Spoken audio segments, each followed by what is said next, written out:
آره یک درگه کنه تو وقت زی کسی خانم کدر بشی استاد او در روی اولی بودیم کجا مردم میدید یا در روی اولی نشان میدادیم با سجره مبارک نشان میدادیم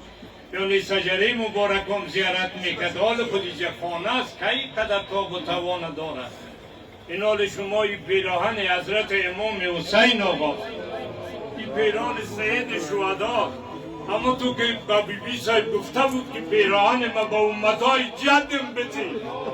که با امام دعا کنم امام با حقشان دعا کنم این حال برادرها کجا با حال تا چون پایهای ما درد میکنه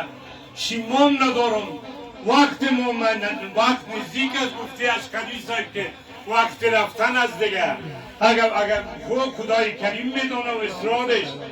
حضرت مولانا صاحب دفعه میشه بازگیری هم میکرد آقا صاحب وقت رفتن از اون نبود رفت ما میدیم از پیشتی بچیم خوشا بالتان که این پیران حضرت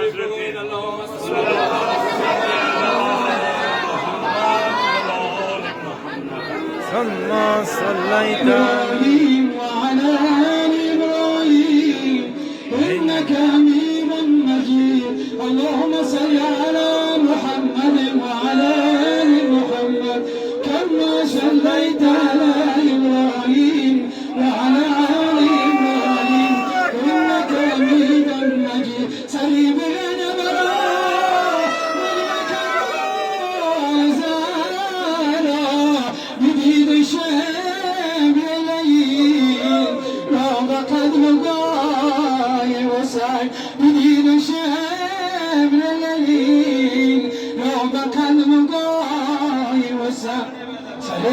سلي ستار زيان شي مجيد من غزلات مقل ستار نيات سر بخاك پای رسای قسم به حق ولا